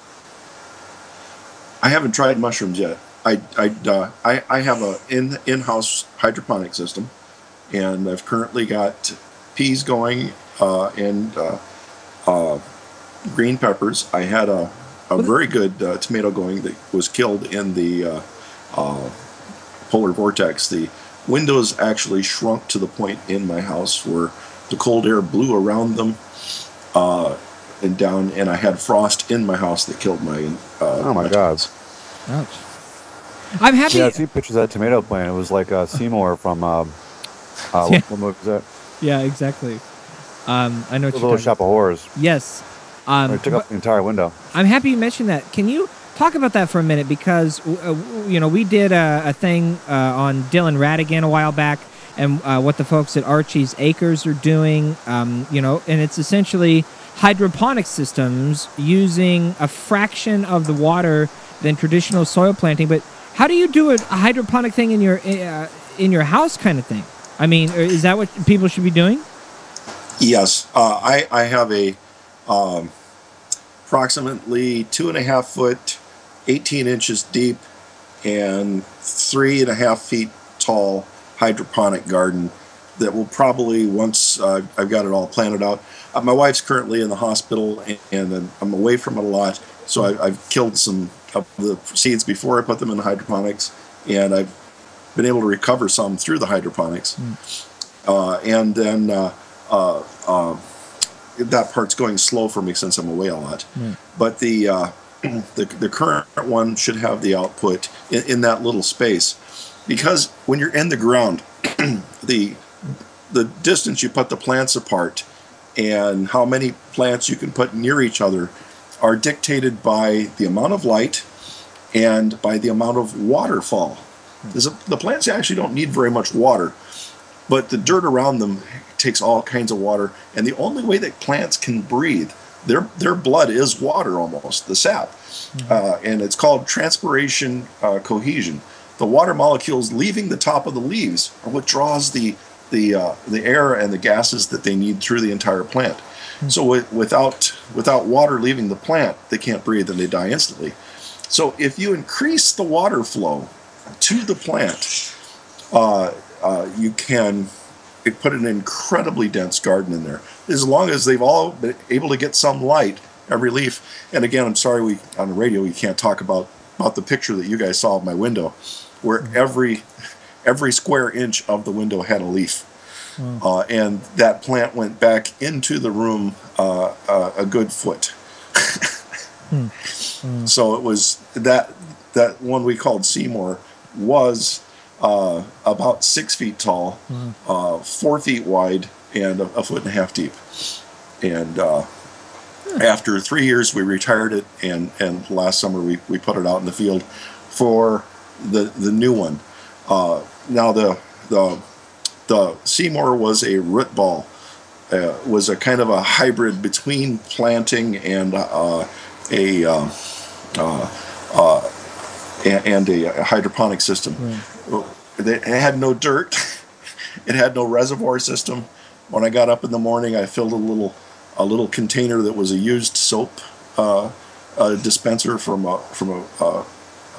public restroom, and it would drip water all day long like an IV onto it. Now, if you put too much water in a plant, it will drown. You're right. So the dripping aerates it, and just like aerating your fish, we aerate and the new system has lights. Seymour, the one that grew so big so quickly, had no extra lights. It grew only by the light of the kitchen, in the kitchen light, and the light that came from the window. And I thought that's pretty efficient. But I went, the new farm is way denser, and with the peas are currently sprouting, and they will go into their cups this week. Should have cabbage and lettuce going in this week, and I have 30 pepper plants ready to go into the system.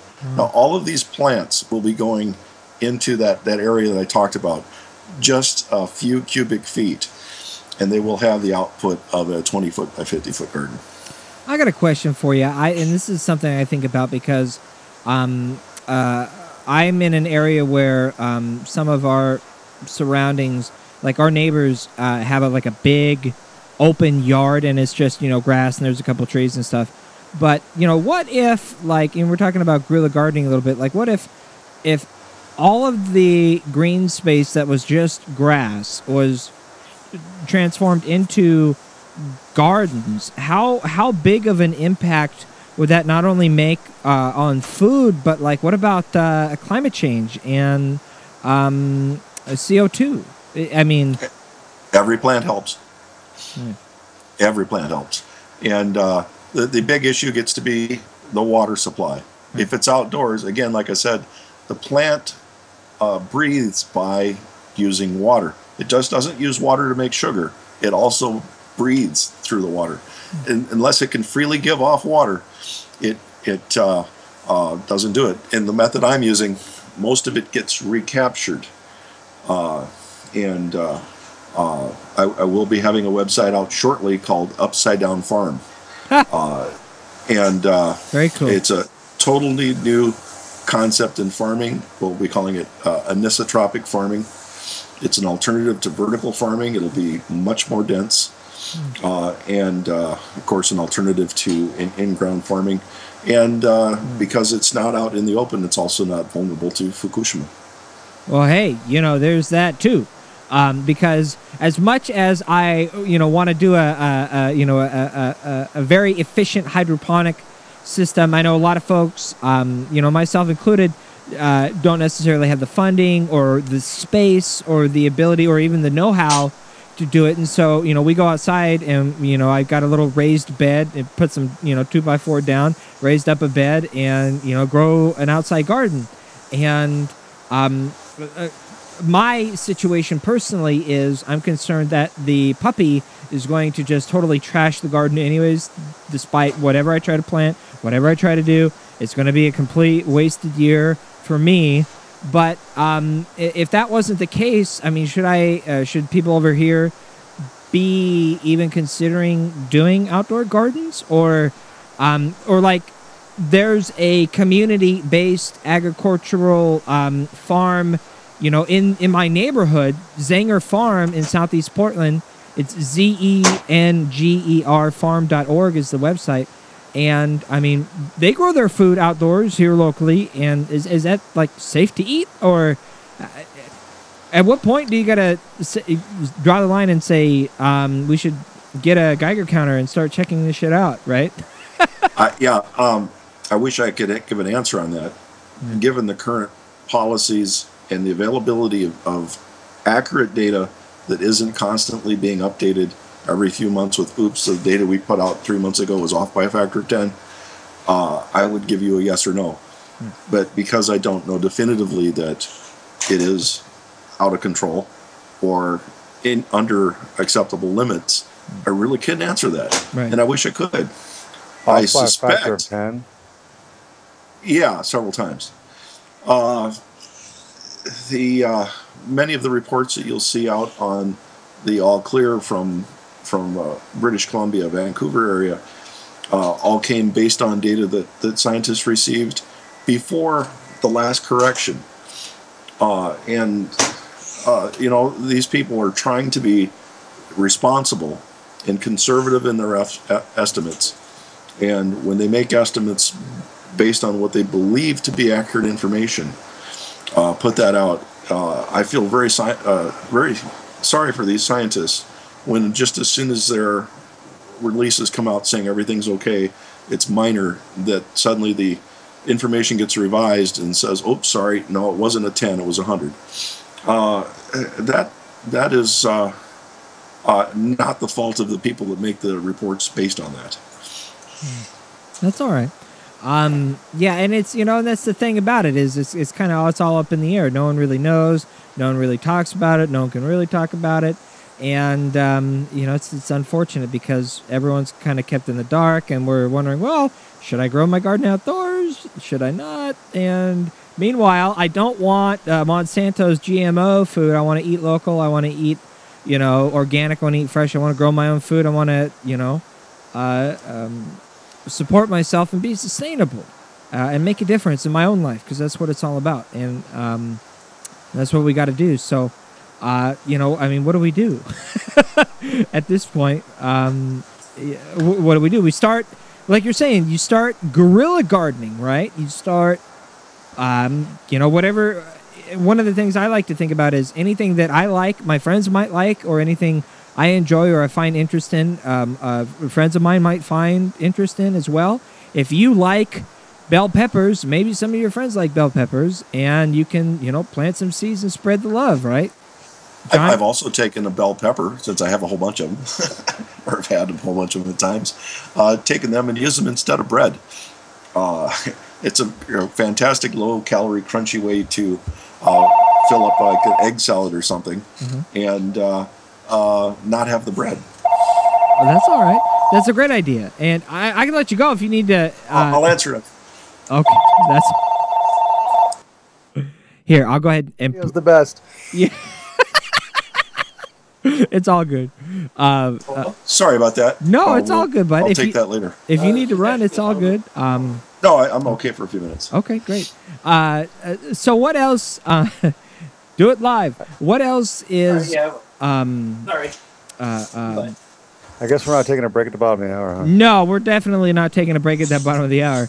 And that one came and passed, man. And so, the other thing, I don't gotta pee or nothing. Hey, whatever. Well, if you gotta run, man, go ahead and run. No, I'm good. Sorry about that call. I'm not used to handling multiple phones at the same time, and I muted the wrong one. No, it's all good, and and it's just I like it when things like this happen because it's an authenticity, it's a genuine, it's real. It is what it is. So, and I appreciate that. I like the do it live aspect of it.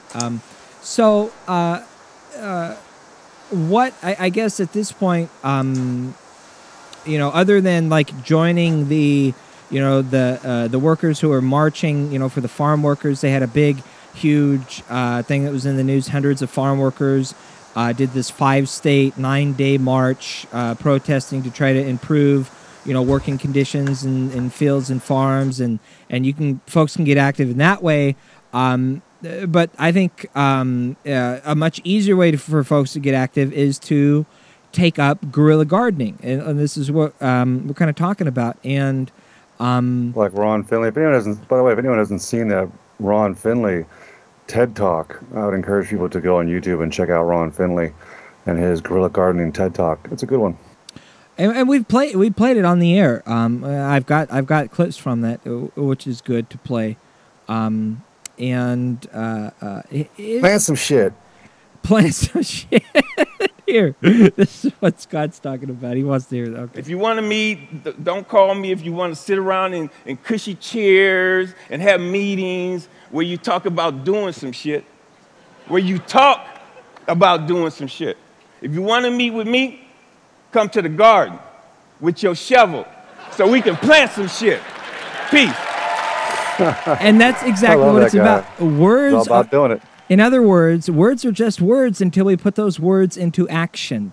And how do we put those words into action? This is why I love having Snark on, because Snark is providing, real world examples and explaining, this is how you can, use seeds, use egg cartons, plant a garden. This is how you do it. And it's so simple. And some people out there who do these things already might be beating themselves over there going, yeah, no duh. We file this in the no duh category. But there's so many people out there, folks my age, my friends, my cohorts, who most don't have the resources, first of all, but second of all, have no clue the idea of why or how important this is. These kinds of things are, and it bothers me. So, well, it's all about solutions too. I mean, this is one of the ways to save ourselves from the impending collapse of human existence, and that is to learn how to feed yourself rather than being reliant on the food industrial complex, which is going to collapse, and in the meanwhile is poisoning us on a very slowly, if not quickly, basis. Yeah, and if you want to have an event where you have people come to the next event, I think you're going to have much better luck if you start by offering crudités. Little chopped up pieces of broccoli, little chopped up pieces of tomato, peppers, whatever, and even I haven't figured out yet how to grow guacamole, but avocados. Yeah. But that you feed them, they come back.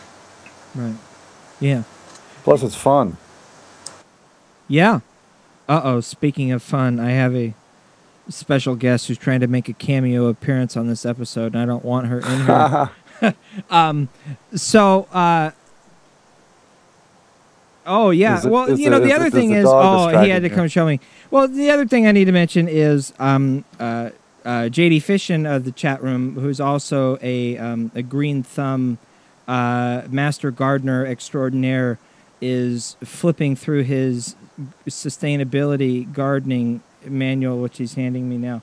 Here, I'll show you it on the air. This is the Washington and Oregon State Master Gardener Handbook for Sustainable Gardening. And, maybe I should, sit and read this thing one of these days. That's another point, it's not rocket science. It's nothing new. It's nothing that hasn't been, discovered yet. It's just that we're not doing it. We talk the talk, but we don't do it. Scott, you're doing it. I mean, you lost 40 pounds. And Snork, you're doing it. You're planting fields of peppers. I'm really sort of not doing anything, so I guess that's on me. Dude, you'll lose weight just by getting out and gardening. I mean, it's laborious for sure. I'm losing weight trying to follow this damn dog around. Right? Picking up her poop everywhere, right? Oh my gosh. But I mean, the thing is that it's you feel better.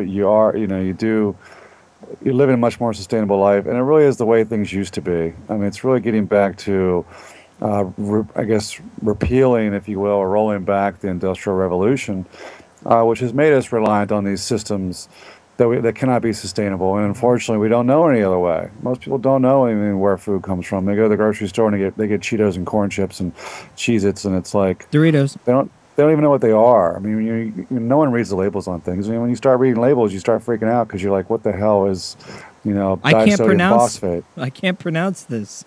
Yeah, glycol. What are these things that I don't know about or have in my kitchen? And so, I mean, when you get back to the basics and you start eating things without all these chemicals in it, which is really my motivation. Some of those chemicals, though, have really scary sounding names, but they're things that are in the plants too. And you mentioned cheese doodles, basically, or cheese curls. I did call the nutrient vascular system for my hydroponic system the cheese doodle heart, because it was made in the original one was made in a cheese doodle jar, and it had all these pumps and tubes with bubbles moving around in it. I'll send a picture to Jacob of the cheese doodle heart. Yeah, that sounds good. I know I love to go camping, and I think one of the last times we spoke to you, we were talking about the radiation that comes out of Coleman lanterns, which is interesting. But one of the things I found from personal experience is the grease that is in a standard Cheeto, or especially one of those swirly, twisty Cheetos. You can throw that down and use it as a campfire starter. If you can get your Cheeto to light, man, that thing sparks up. And I have started campfires from Cheetos before. This is a true story. So that's not very reassuring. It's fun. You can also throw your cheese doodle on top of bacon grease, and in a metal cup, a very, very thick iron cup. Throw the cheese doodle on top of some grease, and you'll find you have a very hot fire for a very long time. Wow. Since you have some bacon grease there. Oh yeah, I have plenty of bacon grease. I have tons. We were talking the other day about we were in the Radio or Not chat room talking and about using egg cartons for seed starters in your garden, and what to do, or what to do with egg cartons, and not the plastic kind, but and I think Snark thought I was talking about what should I do with the bacon grease, and you gave me a couple of ideas on what to do with bacon grease. I said, no. The bacon grease goes back into the gravy mix and the collard greens. And this is why I need to lose 40 pounds. So, but just before that, I was cooking and I had some grease, and the grease spilled down underneath the burner on my electric stove. And, of course, after a little bit, the grease caught fire. And I was making a stir-fry, and a friend of ours with the Chinese restaurant, big flame on his wok and all. So I'm twirling my stir-fry around on this flame. I was getting a really good batch of stir-fry going there. My wife comes out and sees the fire. Uh-oh. He got upset about the fire, so I had to put it out. But fantastic for cooking. That's great.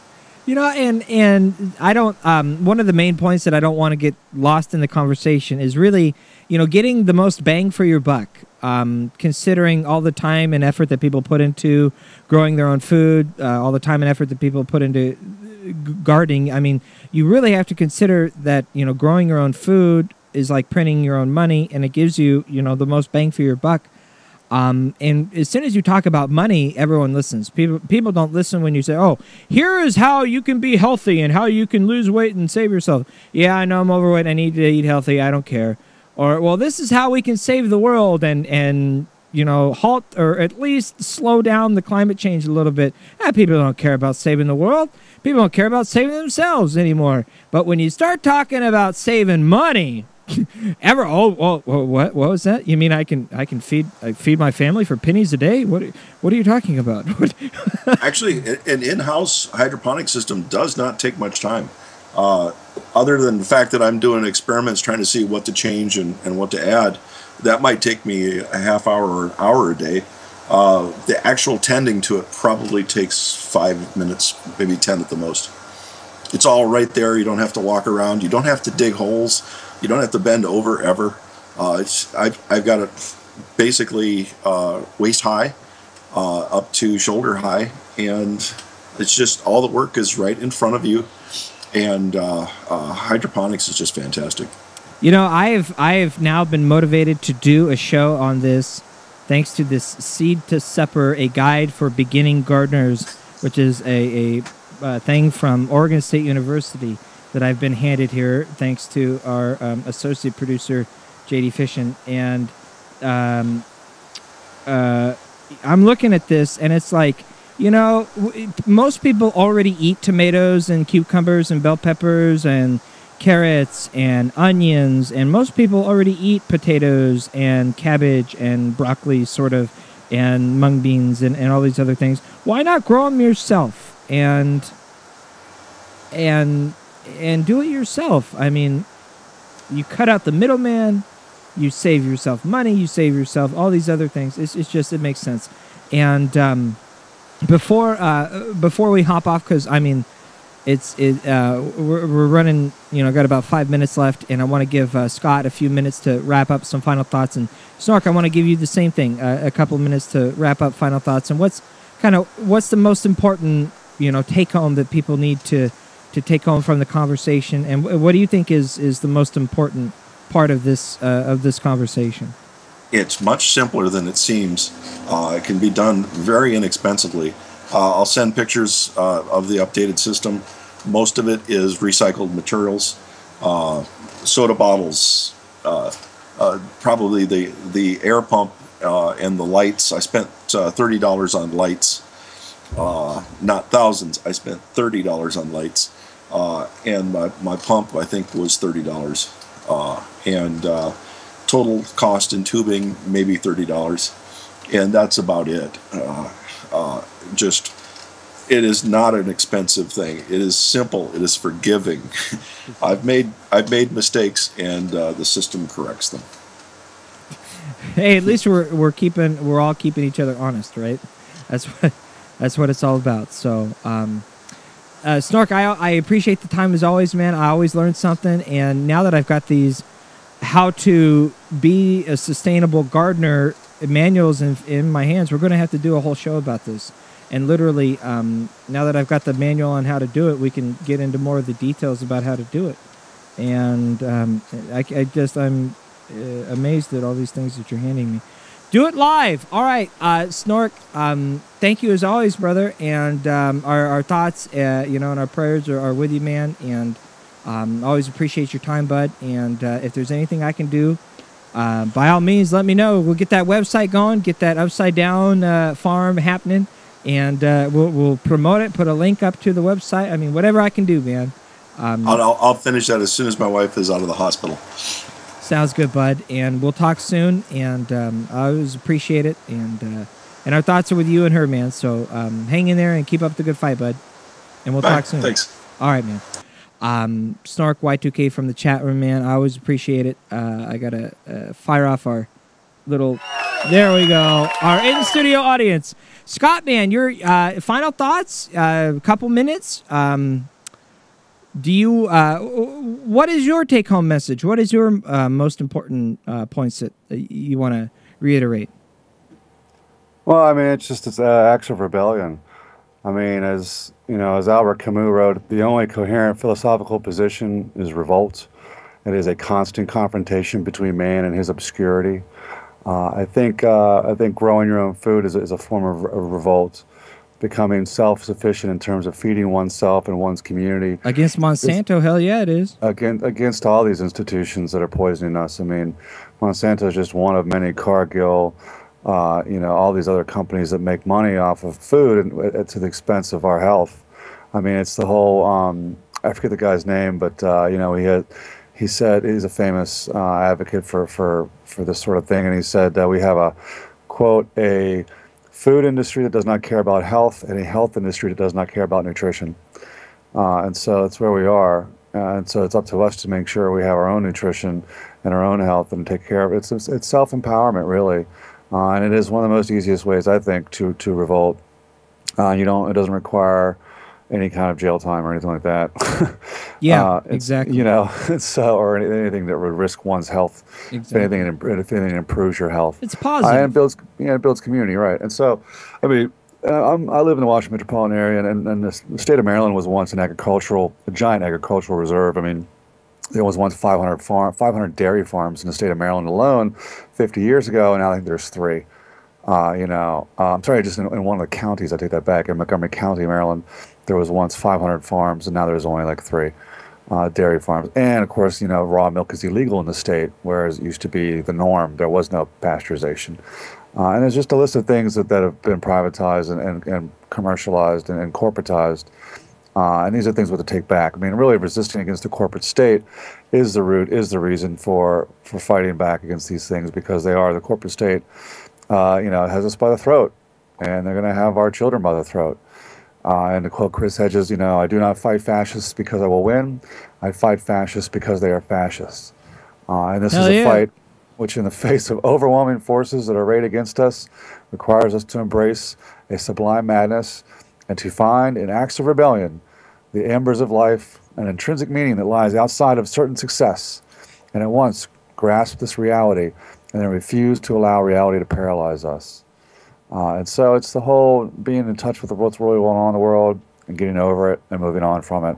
And it's difficult, but it's a stepping process. And I think paralyzation comes first, and then you get over that, and you move on, and you find ways to resist. And growing your own food is an act of resistance, and no act of resistance is too small. That's just what they'll be expecting us to do. Something that I had ready to go for this show and we totally didn't even get to is everything that's happening at popularresistance.org. And so since we're out of time, all I can say is go check out popularresistance.org for a super cool, calendar, all these different things going on that you can participate in as well. And we've really got to talk to Kevin Zeese more about what's going on that website. Huge thanks to everyone who makes the show possible, man. I couldn't do it without you. Brother from another mother, Mr. Skeptical Scott in the house. Love you, man. Always appreciate it. Our special guest for the program, Mark Taylor Canfield, and Snork Y2K from the chat room. I couldn't do the show without you. Big thanks and big shout out to JD Fishin, the official puppy sitter of Filter Free Radio, without whom I could not be doing the show without you. That is for sure. Thank you to Nicole Sandler for syndicating us on RadioOrNot.com, Kenny Pick for syndicating us on Liberal Justice Radio, Kevin McLeod of Incompetech, danosongs.com for music production. Thanks to our website master, Shano. Also, big thanks to you for liking the show, for spreading the word, for getting active, participating, being the change, and making the difference. Keep up the good fight. We will see you soon, and I will see you in Seattle on March 26th. Find out more information at progressiveradionorthwest.org. Much love, y'all. Filter Free Radio. There's a time when the operation of the machine becomes so odious, makes you so sick at heart that you can't take part. You can't even passively take part. And you've got to put your bodies upon the gears and upon the wheels, upon the levers, upon all the apparatus, and you've got to make it stop. So give me something to believe, 'cause I am living just to believe, and I need something more to keep on breathing for. So give me something to believe. The revolution will be broadcast Monday from 7 to 9 p.m. Eastern. Filter Free Radio.